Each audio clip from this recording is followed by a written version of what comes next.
Deep legal hub में। आज के इस वीडियो का टॉपिक है जीरो एफआईआर। टॉपिक पर बात करने के पहले हम बात कर लेते हैं हमारे प्रीवियस वीडियो में दिए गए 2 क्वेश्चंस की। पहला क्वेश्चन आपसे पूछा गया था मार्ले मिंटो अधिनियम भारत में कब आया था। दूसरा क्वेश्चन आपसे पूछा गया था हरिजन पत्रिका के संपादक कौन है। मार्ले मिंटो अधिनियम भारत में आया था 1909 में और इसे पारित किया गया था 1919 में और हरिजन पत्रिका के संपादक महात्मा गांधी हैं। आप लोगों ने इस बार जो आंसर दिया है वो पढ़ के दिया है, आपके आंसर भी सही हैं और कुछ लोगों ने उसे बहुत अच्छे तरह से डिफाइन करके दिया है। ये बहुत अच्छी बात है कि आप जब कोई आप टॉपिक पढ़ते हैं तो उसे अच्छे से आप समझ के आप अगर आंसर देते हैं तो उससे आपके जो डाउट्स हैं वो क्लियर हो जाएंगे। तो आगे से भी आप जब भी आंसर दीजिए तो उसे अच्छे से पढ़ के समझ के तो फिर आप आंसर लिखिए। अब हम आते हैं जीरो एफआईआर पे। जीरो एफआईआर क्या है? जीरो एफआईआर जानने के पहले ये जानना जरूरी है कि अपराध 2 तरह के होते हैं। एक होता है संज्ञेय अपराध और एक होता है असंज्ञेय अपराध।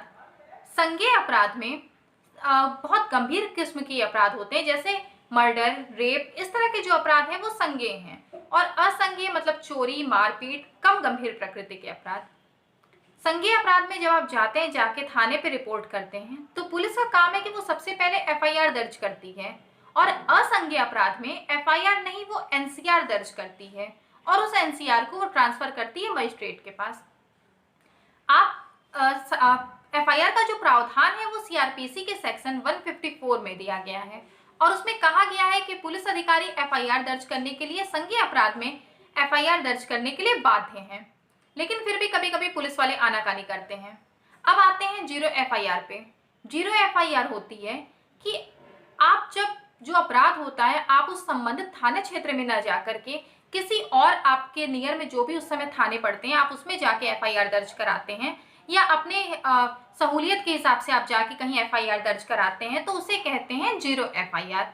मतलब वो एफआईआर उस थाने के थाना क्षेत्र के अंतर्गत तो नहीं आती, जो घटना घटी है उस थाना क्षेत्र के अंतर्गत नहीं घटी है, पर आप जाकर वहां पे उसकी सूचना देते हैं तो पुलिस वालों का काम है कि वो उसकी प्रथम सूचना रिपोर्ट दर्ज करें। जैसे अभी सुशांत केस में अगर आप देख लीजिए तो जो अपराध हुआ है वो महाराष्ट्र में हुआ है, पर एफआईआर जो दर्ज कराई गई है वो बिहार में कराई गई है, पटना में, उसके पिताजी के द्वारा। तो ये जो दर्ज कराई गई पटना में जो एफआईआर दर्ज हुई है वो जीरो एफआईआर है। वहां पे पुलिस वालों ने रिपोर्ट तो दर्ज कर ली, एफआईआर लिख ली है, पर एफआईआर का वो नंबर नहीं दे सकते हैं, वो नंबर नहीं देंगे, उसके आगे वो लिख देते हैं जीरो, इसलिए उसे कहते हैं जीरो एफआईआर। और जीरो एफआईआर में पुलिस इन्वेस्टिगेशन कर सकती है पर वारंट जारी नहीं कर सकती।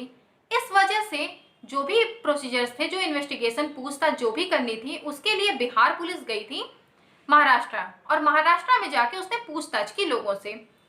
अगर यही एफआईआर दर्ज होता संबंधित थाना क्षेत्र में तो उसमें वारंट भी जारी किया जा सकता है और एफआईआर का नंबर भी दिया जाता है, जैसे 224/2020। अब ये 224 डिफाइन करता है कि वो एफआईआर उस थाने में उस साल में कितनी एफआईआर लिखी गई है और आपके जो एफआईआर दर्ज कराई गई है वो कौन से नंबर की एफआईआर है। और 2020 मतलब 2020 सन में ये एफआईआर लिखी गई है, ये डिफाइन करता है। और यही जीरो एफआईआर के मामले में ये नंबर नहीं मिलता। ये जो एफआईआर नंबर होता है ये बहुत ही जरूरी होता है। ये नंबर आपको रेफरेंस में आप कहीं भी दे सकते हैं। कभी अगर फ्यूचर में आपको जरूरत होती है, आपको ये दिखाना होता है कि आपने संबंधित अपराध के मामले में आपने रिपोर्ट की थी, एफआईआर दर्ज कराई थी, तो ये रेफरेंस नंबर जो होता है ये आपको देना पड़ता है।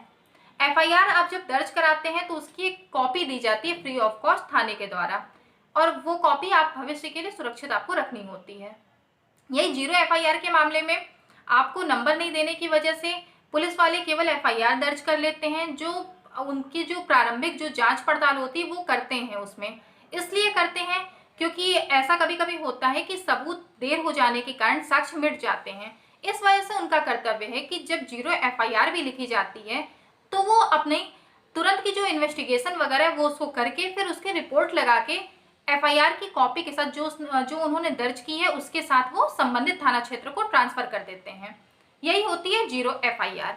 मतलब इसमें पुलिस वाले जहां आप दर्ज कराते हैं वहां पर वो एफआईआर दर्ज करते हैं लेकिन नंबर नहीं देते हैं, वारंट जारी नहीं कर सकते और जब एफआईआर लिखने के बाद वो जो भी जांच पड़ताल स्टार्टिंग की करते हैं वो उसकी कॉपी के साथ सारे सबूतों के साथ वो उसको संबंधित थाना क्षेत्र को ट्रांसफर कर देते हैं।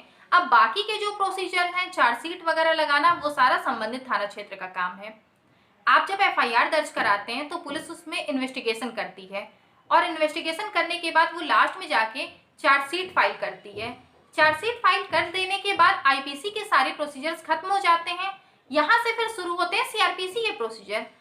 चार्जशीट फाइल करने के बाद पुलिस वाले उसे मजिस्ट्रेट के पास जाके पेश करते हैं और फिर सीआरपीसी की प्रक्रियाएं चलती रहती हैं। तो जीरो एफआईआर में बस यही है कि अगर आप किसी जहाँ पे घटना घटी है आप वहाँ एफआईआर दर्ज न करा के किसी और थाने में कराते हैं तो उसे कहते हैं जीरो एफआईआर। आसाराम बापू के केस में भी यही हुआ था। जो घटना थी वो राजस्थान में हुई थी। आसाराम बापू राजस्थान से रिलेट करते थे, पर वहाँ पे पुलिस वाले इनकी बहुत ज़्यादा जान पहचान होने की वजह से या जिस वजह से भी एफआईआर दर्ज करने में आनाकानी कर रहे थे। तो जो लड़की थी वो दिल्ली जाती है अपने पिता के साथ और जाकर अपने वहाँ पर वो दिल्ली के थाने में आसाराम बापू के खिलाफ एफआईआर दर्ज कराती है। वहाँ पर इनके खिलाफ एफआईआर दर्ज होती है और दर्ज होने के बाद जो जांच पड़ताल होती है, प्रारंभिक जो जांच पड़ताल होती है वो वहाँ के थाने के पुलिस वालों के द्वारा की जाती है। फिर उसकी रिपोर्ट संबंधित थाना क्षेत्र को ट्रांसफर कर दी जाती है।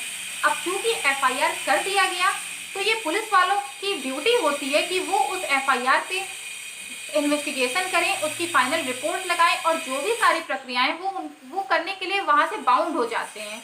इसलिए एफआईआर का कराना बहुत ज़्यादा जरूरी होता है। शायद आपको जीरो एफआईआर के बारे में आज पता चल गया और इसके जो लाभ है वो भी आपको पता चल गए होंगे। अगर फिर भी कुछ डाउट है तो आप कमेंट सेक्शन में जरूर पूछ सकते हैं। अब हम आते हैं आज के अपने क्वेश्चन पे। हमारा पहला क्वेश्चन है कि भारत में अंग्रेजी की शुरुआत किसने की थी, और दूसरा क्वेश्चन है कि नए भारत का पैगंबर किसे कहा जाता है।